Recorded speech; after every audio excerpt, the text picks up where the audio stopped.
National Broadcasting Company presents Radio City Playhouse, Attraction 11. Hollywood, California, Monday, June 29th. Presents the finest in motion picture entertainment, Academy Award. From Hollywood, Skippy, America's largest selling peanut butter. Cary Grant, Katharine Hepburn, and Jimmy Stewart. And now, Miss Betty Davis. The Lux Radio Theater welcomes you all. Hello everyone, and welcome to Drama and Theater, brought to you by Dwayne Old Time Radio. Before we get to today's drama, if you enjoy what I'm doing, let me ask you to subscribe to my channel. Subscribing is 100% free, and you will receive notifications on new posts. Lastly, if you have a moment, write a short 1 or 2 sentence review or give a rating on your preferred podcast service. A positive review or rating would help me out a lot. And now, on to the show. Oh yeah, and thanks for your support. I really do appreciate it. Hope you enjoy. Let's wrap up the year and Christmas time. Merry Christmas, everyone, for those who celebrate Christmas. Happy holidays for everyone in general. We will wrap up the month with Lux Radio Theater doing the classic Christmas story. Now a classic Christmas story. It wasn't then, but now it is. It's a Wonderful Life. This actually features the stars from the movie, James Stewart and Donna Reed. A little bit of history on It's a Wonderful Life. It wasn't originally seen as a Christmas movie because it had kind of a depressing theme with someone contemplating suicide. So the movie didn't actually come out until, I think, late winter, early springtime.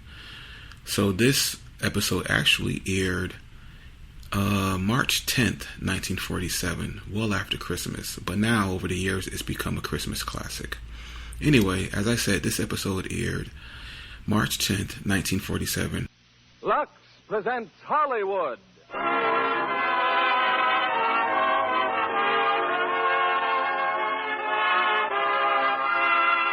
Lever Brothers Company, the makers of Lux Toilet Soap, bring you the Lux Radio Theater, starring James Stewart, Donna Reed, and Victor Moore in It's a Wonderful Life.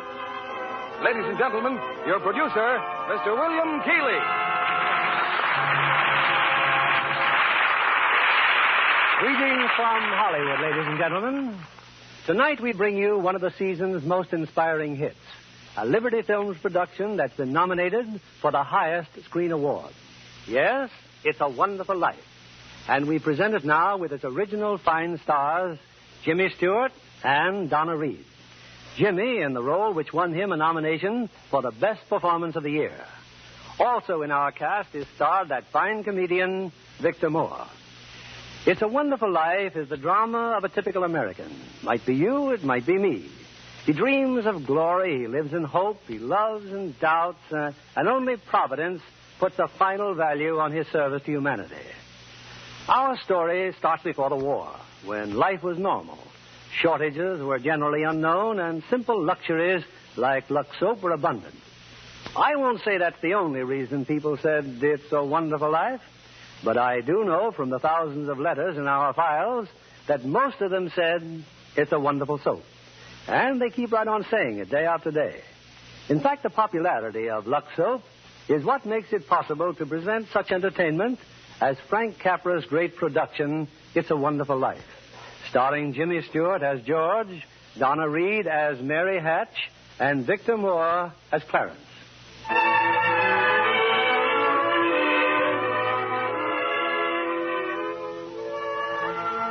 This is the story of George Bailey, citizen of Bedford Falls, New York.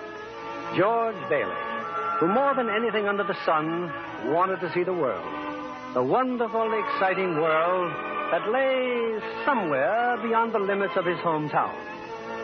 Oddly enough, this story does not begin in Bedford Falls. In fact, it doesn't begin anywhere in the world. It begins in heaven, where the superintendent of angels has just summoned an apprentice angel named Clarence. Oh, I'm really going down to Earth, sir? Oh, how splendid. Yes. There's a very discouraged man down there, Clarence. George Bailey. At exactly 10:45 p.m., Earth time, he'll be thinking seriously of ending his life. Oh, dear, his life. Now, I want you to stop him if you can. Now, sit down. I'll give you Bailey's case history. Sir, if I should accomplish my mission, may I perhaps get my wings?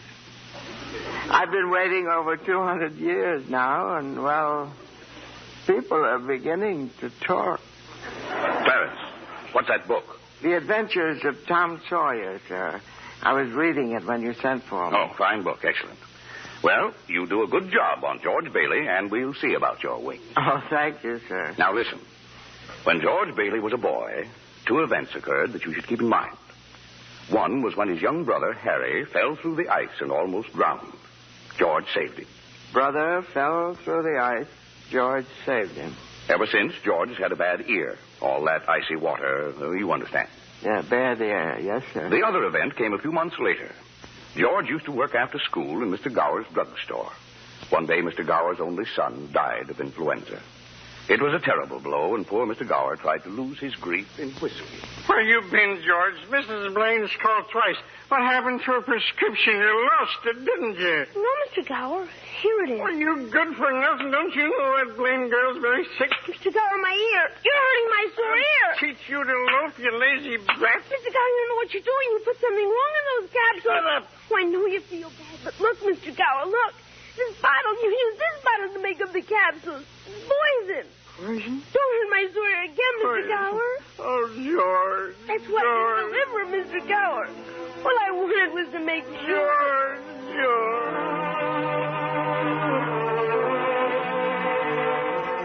Well, Clarence, that was George Bailey as a boy. When he grew up, he wanted to go to college, but there just wasn't the money. So he worked 4 years in the Building and Loan Association. Building and Loan Association? Oh, I forgot to tell you. George's father was in the building and loan business. He and George's uncle, Billy. High ideals and low bank accounts. Anyway, George worked for his father and saved enough to see him through the university. That summer, though, he was going to Europe. Got a job on a cattle boat. Do a little traveling before college. Boy, it's hard to realize it. My last night in the Bailey boarding house. We're sure going to miss you, George. Oh, I'm going to miss you, too, Pop. Hey, what's the matter? You look tired. Oh, I had another tussle with old Henry Potter today. I thought when you put him on the board of directors, he'd ease up. So did I. I just can't understand a man like Mr. Potter. He can't begin to spend all the money he I has. guess Potter owns about everything he wants in Bedford Falls except our building and loan. That's why he hates us. Hey, George, can I borrow your tuxedo studs? Yeah, help yourself, Harry. Well, where are they, in your suitcase? I'm not taking a tuxedo on a cattle boat, you know. Hey, where'd you get that suitcase anyway? Oh, Mr. Gower, going away present. And one of these days you're going to see that bag all covered with travel labels. Italy, Baghdad, Samarkand. Gonna have a pretty full summer, eh? I'm going to have a pretty full life. Hey, why don't you come to the dance tonight? Well, I'd be bored to death. Well, you couldn't want a better death. Lots of pretty girls. Hey, I got to hurry. I wish we could send Harry to college with you, George. No, we've got that all figured out now, Pop. He'll take over my job at the building and loan, work 4 years like I did, and then he'll go. Oh, he's pretty young for that job. Well, no younger than I was. Maybe you were born older, George. Huh? George, when you get out of college, I don't suppose you'd come back to the building and loan. Oh, no, Pop, I just couldn't. I couldn't face being cooped up the rest of my life in a shabby little office. I'm sorry, Pop. Now, I didn't mean that, but it's just this business of nickels and dimes. I'd go crazy. I want to do something big, something important. Well, in a small way, we are doing something important, George. In that shabby little office, we help people figure out how they can own their own home. I know, Pop. I just wish I felt that but I just feel like if I didn't get away, I'd bust. You're right, boy. You get yourself an education, then get out of here.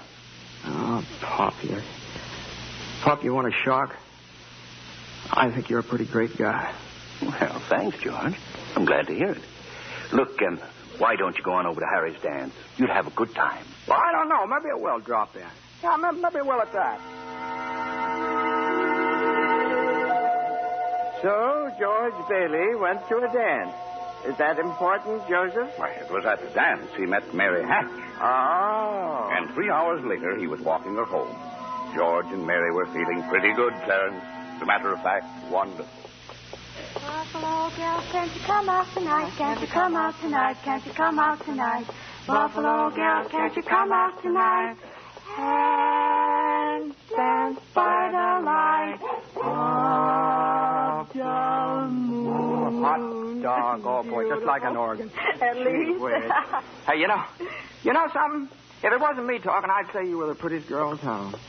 Well, why don't you say it? Well, I don't know. Maybe I will. Hey, how old are you anyway? 18. 18? Too young or too old? No, it's just right. It sort of fits you. Hey, look where we are. Oh, the old Granville house. Yeah, I got to throw a rock. Oh, no, Jonah. I love that old house. Well, no, don't you know about deserted houses? You make a wish and then throw a rock. George, but it was such a lovely old place.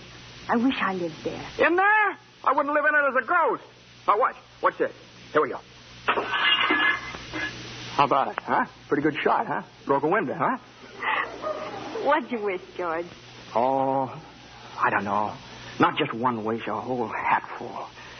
Mary, I'm shaking the dust of this crummy little town off my feet, and I'm going to see the world. Italy, Greece, the Parthenon, the Colosseum.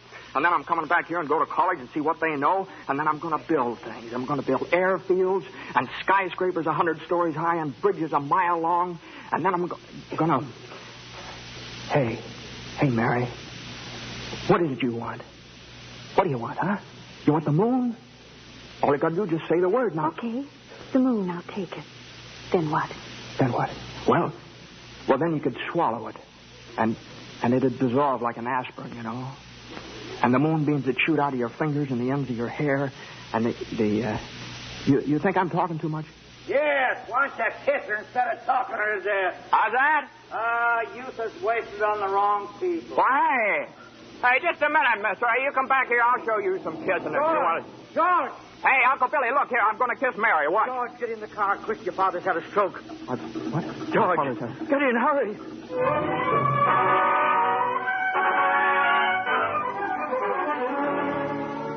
Well, George's father died that night, Clarence. So, of course, George couldn't go to Europe. But that fall, just as he was ready to leave for college, the directors of the building and loan had a meeting. They were going to appoint a successor to Mr. Hale. What was that you said, Mr. Potter? I said as long as Peter Bailey's dead, let's dissolve the building and loan. We don't need it. No, wait a minute. Oh, you wait a minute. Peter Bailey was not a businessman. Ideals without common sense can ruin a town. What do we get? A discontented, lazy rabble instead of a thrifty working class. Hold on, Mr. Potter. I meant no disrespect, George, but... Oh, wait a minute there. Why my father ever started this cheap penny-ante building and loan, I'll never know. But just remember this, Mr. Potter, this rabble you're talking about, they do most of the working and the paying and living and dying in this community. Well, is it too much to have them work and pay and live and die in a couple of decent rooms and a bath? Anyway, my father didn't think so. People were human beings to him. But to you, a warped, frustrated old man, they're cattle. Well, in my book, Mr. Potter, he died a much richer man than you'll ever be. I'm not interested in your book, George. I'm talking about the building and loan. You're talking about something you can't get your fingers on that's galling. That's what you're talking about. Well, this town needs this measly one-horse institution, if only to have some place where people can borrow a few dollars without crawling to you. Now, come on, Uncle Billy. What happened, George? Yeah, all we heard was a lot of yelling. Boy, you should have heard George. Yeah, they're in there voting us out of business. Well, who cares? I can get another job. I'm only 41. 45. Well, you get out of here, George. You missed your boat trip. Do you want to miss college, too? George, we've just voted Potter down. We're still in business. Whoopee! We're still in business. We're still in business. But there's one condition, George. They've appointed you to take your father's place. Appoint me? But I'm going to college. Look, this is my last chance. Uncle Billy's your man. George, you've got to take it. They'll vote with Potter otherwise. They said so. They even...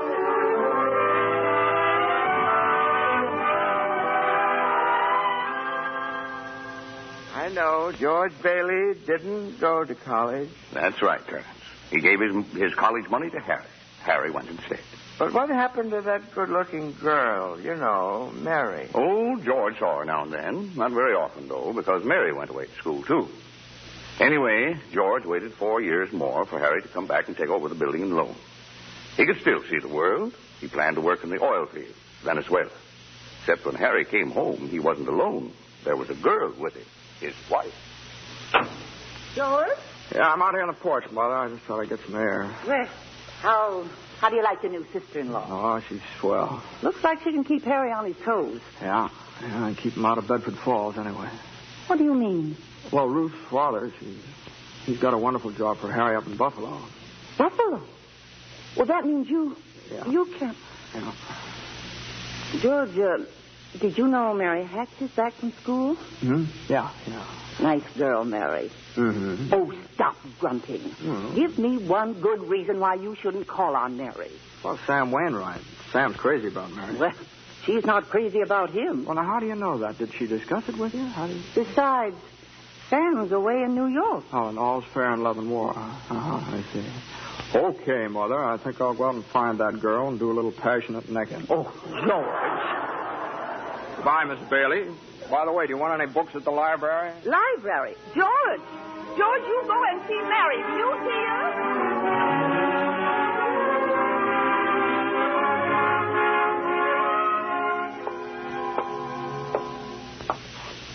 George, is that you out there?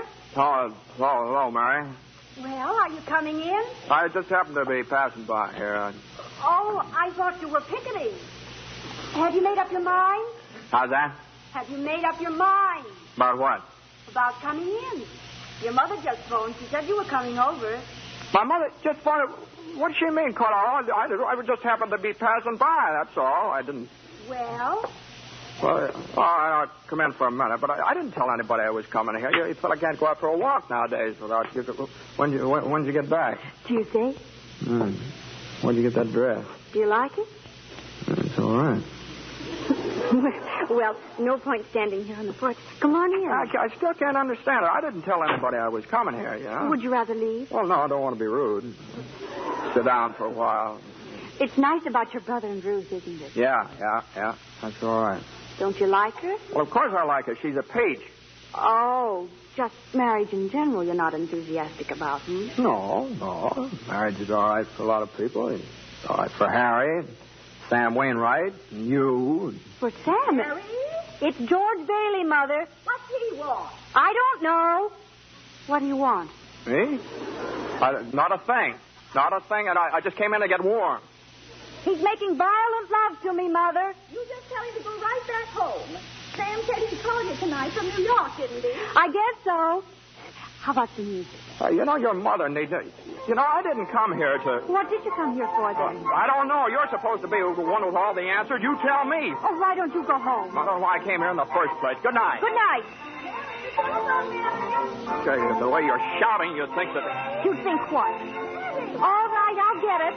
George, on your way out, would you mind turning off the phonograph? I'd be very happy to. Doggone crazy song. Hello? Sam? Mary, gee, it's good to hear your voice. How are you, Sam? I forgot my hat. Hee-haw. What? Oh, I was just talking to an old friend of yours, George Bailey. Oh, Mossback George? Old Mossback George. Well, put him on. I'll talk to him, too. Wait a second. George. He doesn't want to speak to George. He does so. He asked for him. Why'd you call me? Because if I'm in a hurry. Sam wants to talk to you. Oh. Hiya, Sam. Hey, fine pal you are, trying to steal my girl. What do you mean? Nobody's trying to steal anybody's girl. Here, Mary, take her. No. Wait, George. I want to speak to you both. Tell Mary to get the extension upstairs. He says for you to get on the extension upstairs. I can't. Mother's on the extension. We can both hear, George. Just put your head a little closer. What? Yeah, that's better. We're listening, Sam. Well, I have a big deal coming up that's going to make us all rich. George, you remember that time you told me about making plastics out of soybeans? Soybeans? Yeah. Soybeans, yeah. Well, my father's checked into it, George, see, and now he's going to put up a factory. How do you like that? A factory, huh? And here's the point, George. I may have a job for you unless you're still married to that broken-down building and loan. Oh, Mary? I'm here. You tell that guy I'm giving him a chance of a lifetime. Do you hear? He says it's the chance of a lifetime. Give me that phone. Here's George again, Sam. George. Now, you listen to me, Mary. I don't want any plastics, and I don't want any job, and I don't want to get married ever to anyone. Do you understand that? I want to do what I want to do, and you're not going to trick me. And you're... Mary. George. Mary. Oh, Mary, darling, I love you, Mary.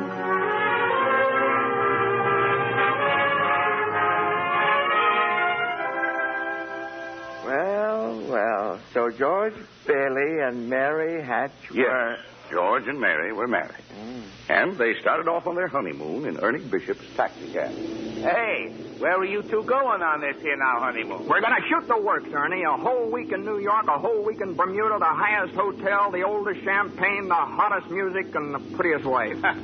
So you're finally getting out of Bedford Falls, huh? Then what? Then what, honey? After that, who cares? That does it. Hey, you know, Mrs. Bailey, I haven't kissed you. Hey, George, there's something funny going on over there. Look over there at the bank. It looks like a run. All right, pull over a minute, will you, Ernie? George, let's not stop. Please, let's go straight to the No, wait a station. minute. I'd better see what it is. I'll be right back. George, please. George!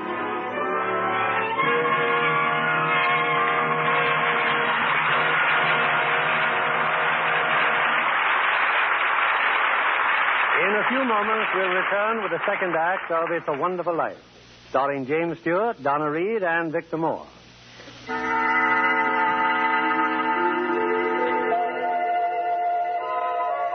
Well, we're back in heaven again, where the superintendent of angels is reviewing the case history of a mortal named George Bailey. Clarence, the apprentice angel, is very eager to depart on his mission to the earth. Poor George Bailey. Oh, he's certainly in desperate trouble, Joseph. I'll go to him at once. Now, you sit down, Clarence. Sit down.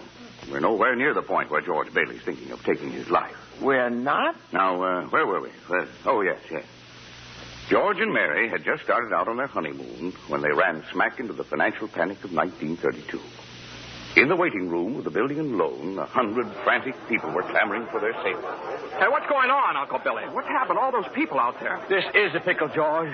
All I know is the bank called our loan an hour ago. I had to hand over all our cash. Holy mackerel. Whole town's gone crazy. Bank's in the same spot we are. Our charter. What about our charter? Our charter says we have to stay open until 6 p.m. The state can take away our license if we don't. How can we stay open till 6 without any money? George, where are you going? Out to talk to those people. Come on. Now, please, folks. Now, just a minute. Just a minute. Now, please. How about our money, George? Where's our money? Oh, come on, now, please. Wait a minute. Now, listen to me. Now, you're thinking of this place all wrong. Your money's not here. Wait a minute now. Let me tell you, your money's in people's houses. In the Kennedy house, in the McLaren house, and in your house, and 100 others. Now, what are you going to do? Foreclose on them? I got $240 in shares. Now, let me have it. All right, Charlie. Now, you'll get your money in 60 days. 60 days? Well, now, look, that's what you agreed on when you bought your shares. I got my money.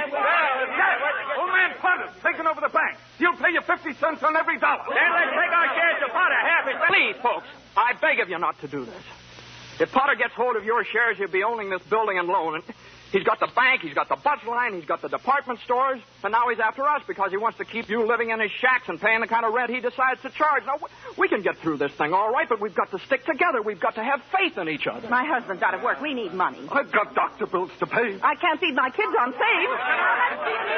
We still got some money. Hey, Mary. Here it is, George. You told me to hold on to it. Would have made a nice honeymoon. Bought furniture, too. Hey, now, wait a minute, folks. Listen. I've got $2,000. All right, Charlie, how much do you need? $240. No, Charlie, now listen, just enough to tide you over. I said $240. Okay. Uncle Billy, give Charlie $240. All right, Ed. Now, how much just to get by on? $20, I suppose. Now you're talking. Now, Mrs. Thompson, how about you? $20 will do me. Good. $20. Uncle Billy, pay it back when you can now. Pay it back when you can. All right. Who's next?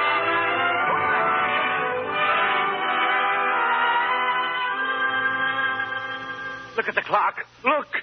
5 seconds, 4 seconds, 3, 2, 1. 6 o'clock. We made it. Lock that door, Eustace, quick. Boy, we're still in business, Uncle Billy. We've even got $2 left. George, there's a call for you. Okay, and then call my wife, will you? She's probably over at Mother's. Mrs. Bailey's on the line. No, I don't want Miss Bailey. I want my wife, Mrs. Bailey. Mrs. Bailey, that's my wife. That's my... Give me the phone, will you? Hey, Mary, listen, Mary, I'm sorry. Come home. Well, what home?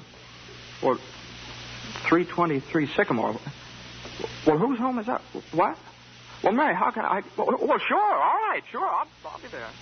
Clarence, guess what 323 Sycamore was? His mother-in-law's house, huh? Oh, no. Number 323 Sycamore was the old Granville house, the one George threw rocks at and made wishes.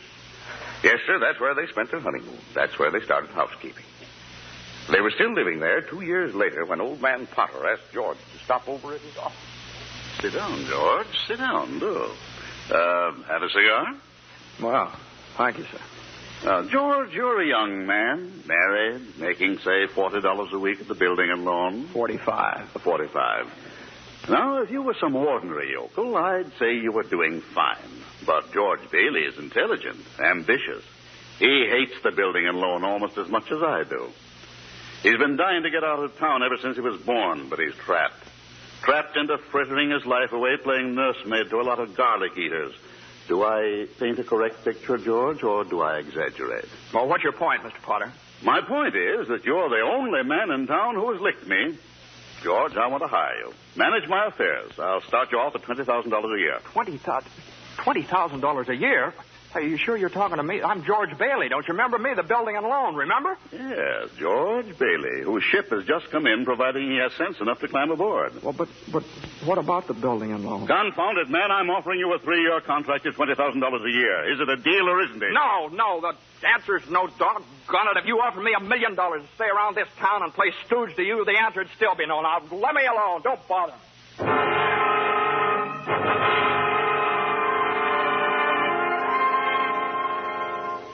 George, what did Mr. Potter want? Oh, nothing. He just talk. Nothing. Oh, gee. Mary Hatch. Mary, why in the world did you ever marry a guy like me anyway? To keep from being an old maid. I was going to see the world. I was going to build things. I was going to give you the moon. What have I given you? Not even a new dress, not for months. Gee whiz, I feel awful. So do I. Mornings especially. I could have married Sam Wainwright, anybody else in town. I didn't want to marry anybody else. I want my baby to look like you. No, you didn't even have a honeymoon, and I promised you that you what? My baby. You. Hey, Mary, you mean you're on the nest?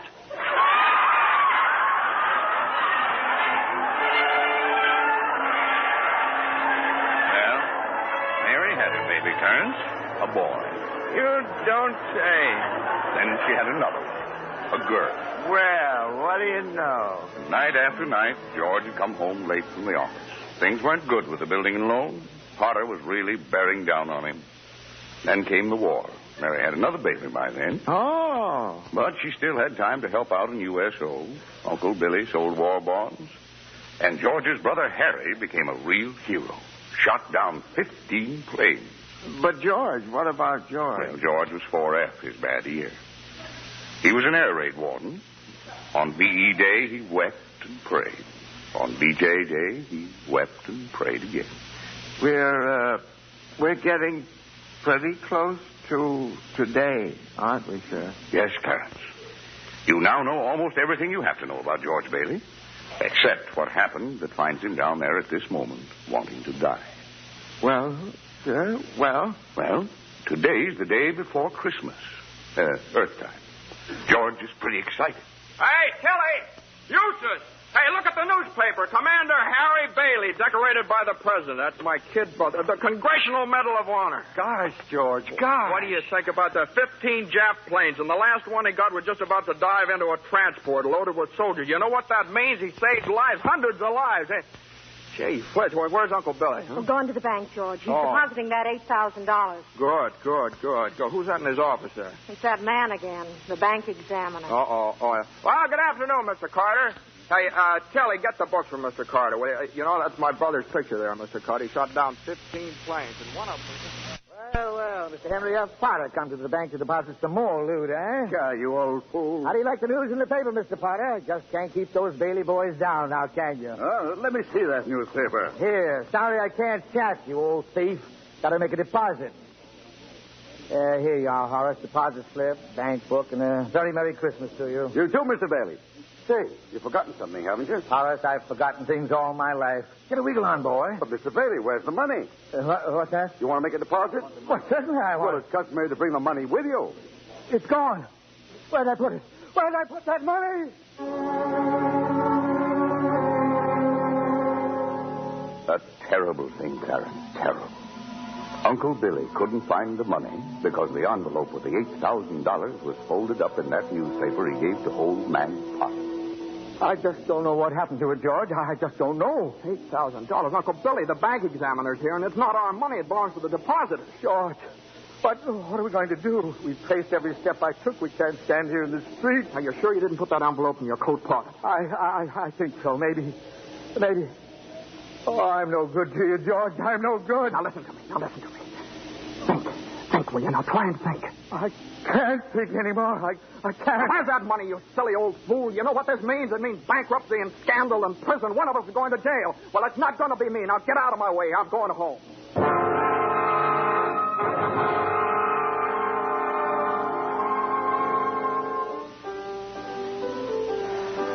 George, dear, what's wrong? You haven't said a word since you came home. Oh, well, that banging on that piano. Does she have to just keep playing that same piece over and over and over and over again? I haven't practiced Christmas card, Daddy. What is it, dear? Another hectic day. Yeah, another red letter day for the baby. Dad, Murphy's got a brand new car. You should see it. What's the matter with our car? Isn't it good enough for you? I'm sorry, Dad. I only... Run upstairs, Petey. See if Zuzu's all right. Okay, Mom. Now, what do you mean? What, see if Zuzu's all right? What do you mean? Oh, she caught a little cold coming home from school. She didn't button up her coat. Well, what is it? What do you mean, just a cold? George, the doctor said it was nothing serious. Was the doctor here? Well, I thought he'd better look at her. This old drafty house. No wonder we don't all have pneumonia. Might as well be living in a refrigerator. Why'd we have to live here in the first place and stay around this measly, crummy old town? George, what's happened? Everything's happened. You call this a happy family? Why do we have to have all these kids? Daddy, how do you spell Franklyn? I don't know how you spell. You ask your mother. Where are you going? Upstairs to see Zuzu. Hello? Oh, thank you, Mrs. Huck. I'm sure she'll be all right. Who's that? Zuzu's school teacher. What? Oh, yes, the doctor says she'll be fine tomorrow. Here, give me that phone. George, please. Mrs. Wells? Well, this is Mr. Bailey. Say, what kind of a teacher are you anyway? What do you mean sending Zuzu home like that half naked? Do you realize you probably end up with pneumonia just because of your stupidity? You know, maybe my kids aren't the best dressed kids in town, but at least... Hello. Janie, will you stop playing that lousy piano? Cut it out. Stop it. George, for heaven's sake, what's wrong with you?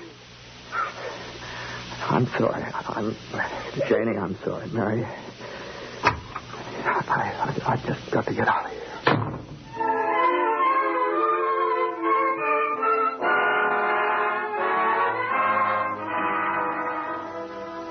So that's it, George. You're short $8,000 in your account, eh? Oh, please, Mr. Potter, I'll pay any sort of a bonus if you still want the building and loan. You say it was lost. Have you notified the police? No, sir, I haven't done that yet. Harry's home. Oh, I come to me. What about your good friend, Sam Wainwright? I can't get a hold of him. He's in Europe. What kind of security would I have, George? What collateral? Yes, sir, I have some life insurance here. $15,000 policy. What's your equity in it? $500. And you want $8,000? You once called me a warped, frustrated old man. Well, what are you but a warped, frustrated young man crawling on your hands and knees for help? Why don't you go to the riffraff you love so well? Ask them for help. I'll do anything, Mr. Potter, please. Please help me. My wife and kids. I'm calling the district attorney. $500. You know something, George? You're worth more dead than you are alive. Now get out of here. Get out.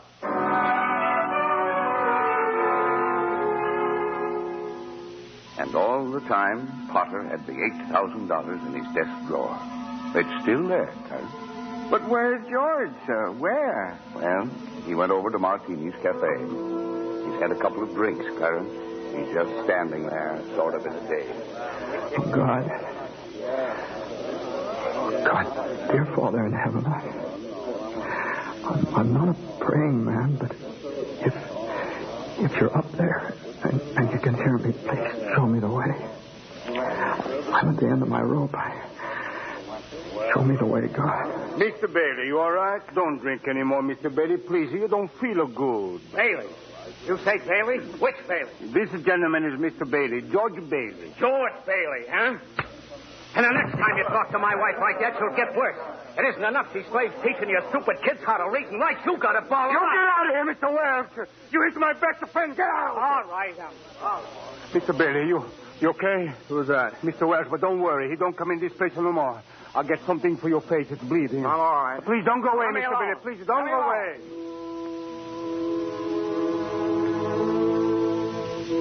Well, George left Martini's Cafe 5 minutes ago, Clarence. He's at the river now, on the bridge, looking at the water. Are you ready, Clarence? All ready, sir. Very well. Save George Bailey's life, and you get your wings. My wings. Oh, thank you, Joseph. George!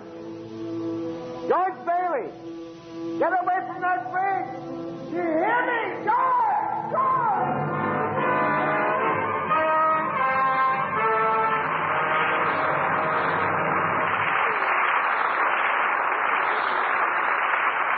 In just a moment, we'll bring you Act 3 of It's a Wonderful Life, starring Jimmy Stewart, Donna Reed, and Victor Moore.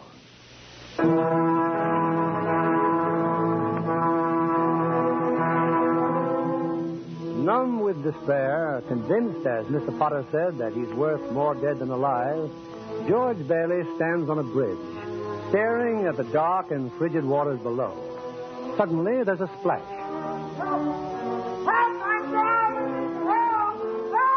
No, that's not George. It's Clarence, the apprentice angel. And there goes George in after him. It's a few minutes later now, and in the bridge-keeper's shack, George and Clarence are drying off. You both sure you're all right? You want a doctor? No, I'm all right. Oh, I'm fine. This underwear, I didn't have time to get anything more stylish. My wife gave me this on my last birthday. I passed away, and You what, mister? I see Tom Sawyer is drying out, too. Who? My book. I left in such a hurry, I brought Tom Sawyer with me. Hey, how'd you happen to fall in? Oh, I jumped in. I jumped in to save you. Jumped in to save me? Well, I did, didn't I? You didn't go through with it, did you? Go through with what? Suicide. Hey, it's against the law to commit suicide around here. Yeah, it's against the law where I come from, too. Where do you come from? Heaven. Oh, that's very funny. Your lips bleeding. Yeah, I got a bust in the jaw in answer to a prayer. Oh, no, George. I'm the answer to your prayer. Hey, how'd you know my name? Oh, I know all about you. Well, who are you supposed to be, anyway? Clarence Oddbody, AS2. Clarence Oddbody. What's the AS2 for? Angel, second class. Hey, I'm getting out of here. You may not need a doctor, but I do. Here you are, my good man. Hey, look here. Why'd you want to save me? Because I'm your guardian angel, George. Oh, I see. Uh-huh. Well, you look like about the kind of an angel I'd get. What happened to your wings? Well, I haven't won my wings yet. That's why I'm an angel, second class. Oh, I see. But you can help me earn them, George, by letting me help you. Oh, don't happen to have $8,000 on you, do you? Oh, no. We don't use money in heaven. Oh, that's right. Yeah, I keep forgetting. I see. Comes in pretty handy down here, bub. Oh, tut. Of course, I found it out a little late. You know, I'm worth more dead than alive. You mustn't talk like that. Joseph will never give me my wings if you keep feeling that way. You just don't realize what you've done for your folks. Why, if it hadn't been for you... If it hadn't been for me, everybody would be better off. My wife and my kids and my friends. Oh, this is not going to be easy. And I'll be better off if I hadn't been born. What did you say? I said I wish I'd never been born. George, that's wonderful. Wonderful? What? The idea you just gave me. Well, you got your wish. You've never been born. I've never been born? Exactly. No worries, no $8,000 to get, nothing. You simply don't exist. All right, okay, all right. George, I can do things, strange things. I can show you the world, George, the way it would be if you hadn't been born. Hey, wait a minute. This ear of mine. Hey, say something else in that bad ear. You don't have a bad ear anymore. Oh, I don't think you're concentrating. Oh. Don't you see? You're not the George Bailey you think you are. You're nobody. Oh, that's a doggone thing I ever saw. That ear. Your lips stopped bleeding, too. Yeah. Hey, what's happening around here? What is this, anyway? I need a drink. That's what I need. What about you, Angel? You want a drink? Well, I don't quite know. Come on. We'll go as soon as our clothes are dry. Clothes are dry, George. Hey, so they are. That's funny. Well, look, let's get dressed and we'll stroll over to Martini's and then... excuse me. I'll stroll. You fly. Yeah. Oh, no, I don't have my You don't wings. have your wings. Yeah, that's right. I forgot that again. A couple of drinks and we'll both fly, huh?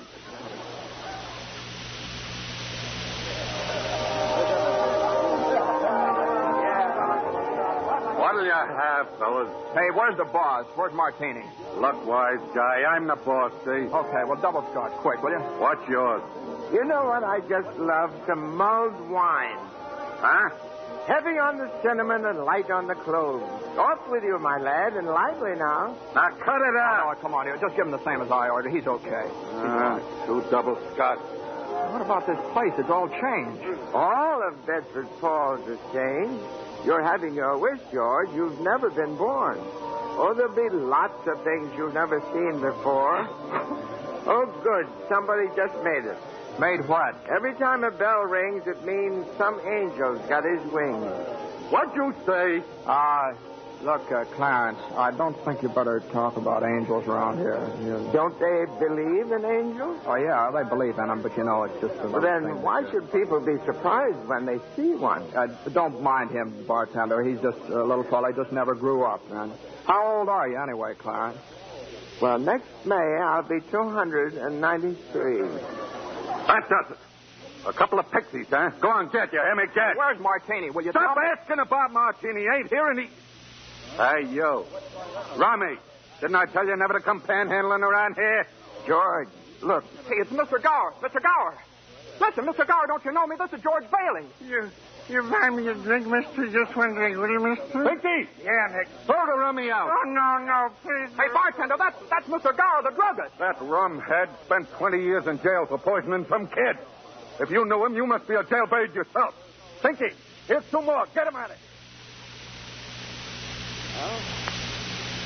Get up, George. Good thing you threw us in a snowbank, huh? Where's Mr. Gower? Mr. Gower doesn't know you, George.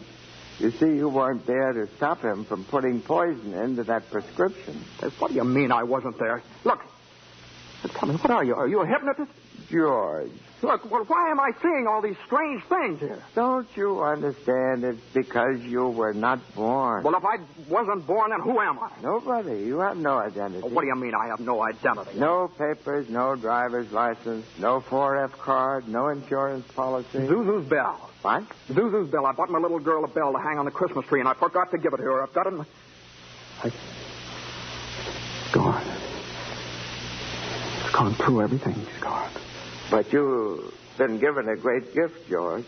A chance to see what the world would be like if you'd never been born. You're crazy. You're crazy as a bedbug, and you're driving me crazy, too. Now, look, I'm going home to my wife and family. Do you understand that? And I'm going home alone. They did not leave him alone. Keep following him. Joseph, I'll stay near him, sir. Poor George. He's seeing Main Street now the way it'd be if he hadn't lived. The thing that's really shocked him, sir, is the building and loan office. Know what's there now? Pawn shop. What's he doing? Can you see? He's talking to Ernie Bishop, the taxi driver. He wants to go home. You better tag along, Clarence. Oh, I will, sir. I will. Come on, step on it, will you, Ernie? Get me home. I'm off my nut. Where do you live, buddy? Oh, now, doggone it, Ernie. Don't you start pulling that stuff on me. 323 Sycamore. 323 Sycamore. Yeah, hurry up, or Zuzu's sick. Okay, buddy. Hey, look, Ernie, I don't know what's happened. I'm going crazy or something. I got some bad liquor. Now, look, tell me this now. You're Ernie Bishop, right? And you live with your wife and kid, Donna? You seen my wife? What do you mean? I've seen your wife. I've been in your house 100 times. What do you... We built it for you, didn't we? Bud, my wife took the kid and ran away 5 years ago, and I ain't never seen you before in my life, see? Okay, Ernie, okay. Just step on it. Get me home.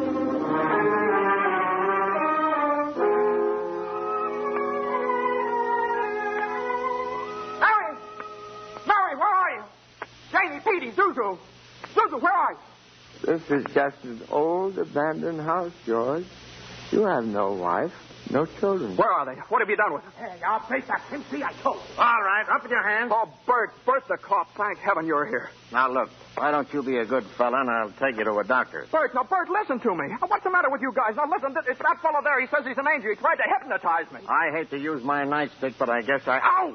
Run, George, run. He can't hit you while I'm fighting him. George, run. My teeth aren't what they used to be. Joseph, help! Joseph!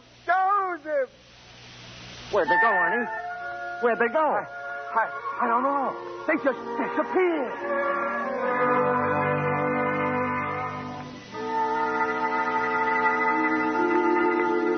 Aaron! Oh, Joseph, I hope you don't mind my calling on you like I did. It was very irregular, Clarence. You're by yourself again. Where's George? He's at his mother's house, sir. Well, if George hasn't been born, he has no mother. Oh, he's being very stubborn, sir. He'll just have to find these things out for himself. But his mother, that's a terribly bitter blow to a man, his own mother not knowing him. You mean I shouldn't have let him? I mean, you better find him right away. Oh, and stop fighting policemen, Clarence. I'm here again, George. My own mother didn't know me. If only Harry were here. My brother were only back from Washington. Your brother fell through the ice and was drowned at the age of 9. Well, that's a lie. He got the Congressional Medal of Honor. He saved the lives of every man on that transport. Every man on that transport died.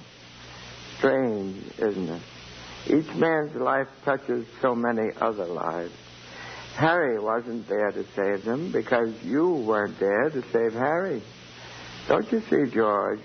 You really had a wonderful life. Don't you see what a mistake it would be to throw it away? Clarence. Yes? Where's Mary? Please, where's my wife? I'm not supposed to tell. Tell me where she is. You're not going to like it, George. Where is she? I'll choke it out of you if I have to. Where's my wife? The library. She works there. She's just about to lock up for the night. So George, come back. Oh, there must be some easier way for me to get my wings. Mary. I'm sorry, the library's closed. Mary, it's George. Don't you know me? No, I don't know you. Let me go. Mary, please, don't do this to me. Mary, please, help me. Help me. Where are our kids? Mary, I need you, Mary. Get please. away from me. Help! Help me, Mary. I'm George. Mary.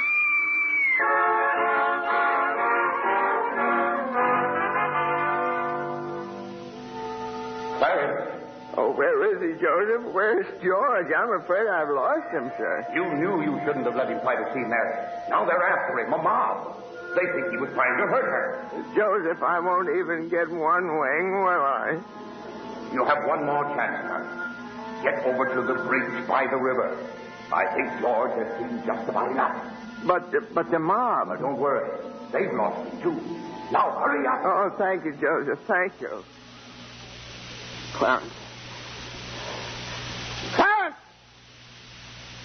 where are you? I'm here, George. Help me, Clarence. Get me back. I don't care what happens to me. Only get me back to my wife and kids, please. I want to live again. Oh, thank you, George. Thank you, boy. I want to live again, please. Oh, God, please let me live again. George? Is that you down there, George? Now, get out of here, Bert. Get out here. You come in any closer, I'll let you have it. What the hell are you yelling for, George? Come on. George, Bert, do you know me? No, yeah. I've been looking all over town for you. Where you been? Hey, Bert, I'm alive again, Bert. You sure you're all right? Hey, your mouth's bleeding. It is. Hey, my mouth's bleeding. Bert, look at the blood come out of there, would you? And where's Zuzu's Christmas bell, Bert? I had it right in my pocket. Here it is. Hey, it's in my pocket. What do you know about it? Hey, Merry Christmas, Bert. Well, Merry Christmas. Get in the car. I'll drive you home. You will, Bert? We'll do that. And turn the siren wide open, huh? Merry Christmas, Bedford Falls. Hey, Merry Christmas, old building alone. Merry Christmas, Mr. Potter. Yippee! Come on. Hey, Bert, come on in with me, huh? What are these people, these reporters? Hey, Merry Christmas, reporters. Hey, Mr. Bank Examiner, Merry Christmas. Mr. Bailey, there's a deficit. I know, $8,000 up that, huh? George, I've got a little paper here. I'm sorry. I bet it's a warrant for my arrest. Isn't that wonderful? Merry Christmas. Hey, where's Mary, you know? Look at this wonderful old drafty house. Isn't it wonderful? Have you seen my wife? Where's Mary? Mary! Ted! Hey, kids, Janie, Petey. Hey, I could eat you up. Where's your mother? She went looking for you, Daddy, with Uncle Billy. Daddy. Zuzu, my little ginger snap. How do you feel, huh? Fine, Daddy. Not a snitch of temper. Not a snitch of temper. Hallelujah. George, darling. It's Mommy. Mommy's home. Mary. George, where have you been? Mary. George, Mary, now, look, just let me touch you. You're real, Mary. You've no idea what happened to me. You've no idea what's happened either. They're on their way here. Who's on their way? The police department? The FBI, the National Guard? I'm alive again, Mary. Listen, Mary, I'm alive again. Oh, yes, darling, yes. Now close your eyes and come on down. What is it? We can't open my eyes yet, Mary? What's going on here? Now keep your eyes closed. Now, I'll just walk you over here by the Christmas tree and... The people I hear, lots of people. What is it? Lots of people. Just 1 minute now. We're all ready, Uncle Billy. Come in, everybody. George, look! Just look! Uncle Billy! Money, George. A laundry basket filled with money. Money for you. Mary did it, George. Mary! I don't understand. What money? What... People heard you were in trouble, darling. These people, your friends, they've collected this money for you. The $8,000. Charlie. Hey, there's Martini. Mr. Gower. Hey, how are you, Mr. Gower? Mrs. Thompson, Ed, Tom, everybody. None of us would have a roof over our heads if it wasn't for you, George. Gosh, this is wonderful. Hey, Mary, look who's coming in. Mother. Hi, Mother. Hey, and Harry. Got Mary's telegram, George. I flew in as fast as I could. Hey, everybody, a toast. How about a toast? Oh, good idea, Ernie. A toast to my big brother, George, the richest man in town. Daddy, my Christmas bell. You used to George, here, honey. Here's your bell. Daddy. Darling, what's this on the table here? This book? The Adventures of Tom Sawyer. Lord, there's something written in it. Dear George, remember no man is a failure who has friends. Thanks for the wings. Love, Clarence. Clarence? Yeah, he's a very dear friend of mine. Daddy, Mrs. Wells says every time the bell rings, an angel gets his wings. That's right, Zuzu. That's right. That's right. Attaboy, Clarence. Attaboy, Clarence. Happy landing.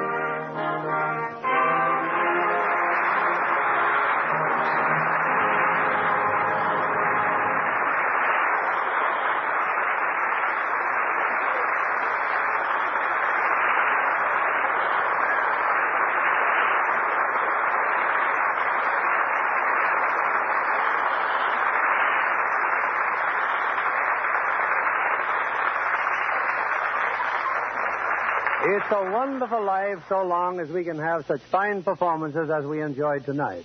From Jimmy Stewart, Donna Reed, and Victor Moore. Jimmy, I'd like to thank whatever guardian angel whisked you back from Texas for our show this evening. Well, that guardian angel was an airline's wing, Bill. You were in Texas for the premiere of this picture, weren't you, Jimmy? Yeah, Frank Capra and I went down for 5 openings, many nights. Pretty good down there in Texas. Yeah. Jimmy? Yeah, every one of them. 5 premieres over Texas. You know, it's a pretty big state. Takes that many to do it. Jimmy, I'm sure your fans were proud to read that you received an honorary degree from Princeton just the other week. Yes, how about that, Jimmy? Do we call you professor now? No. It's just an M.A. Master of Arts? Well, it might have been. I don't know. It might be for murdering architecture. That's what I studied. Well, you know, Donna has an honorary degree to her credit, too. LLC. What's that, Bill? LLC? Well, you can see for yourself. A lovely Lux complexion. Well, thank you, Bill. Or rather, thank Lux Toilet Soap. It's a wonderful complexion care. I use it faithfully. With wonderful results, I see. What's happening next Monday night on Lux, Bill? Next week, we have another of the season's most successful films. It's 20th Century Fox's thrilling screen hit, Leave Her to Heaven, with lovely Jean Tierney. and a star who appears in answer to literally hundreds of requests. Cornell Wilde.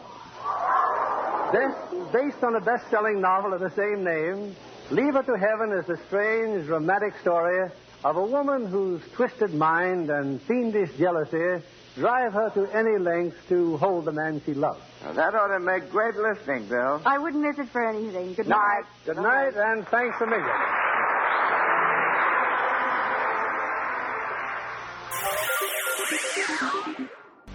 Thank you for listening, and I hope you enjoyed. As always, you can listen to my podcast on all podcast services. You can also go to my website, otr.duane.media, to listen to all of my podcasts. There's donation information, patron information, and more all on the website. The website is slowly improving. Thank you for your patience. It takes a while to update and add information to the website, but it's getting there. You can also find me on Instagram, duane.otr. You can also email me if you want, info@otr.duane.media. Hope you enjoyed, and until next time, stay safe, wish you well, and as always, peace.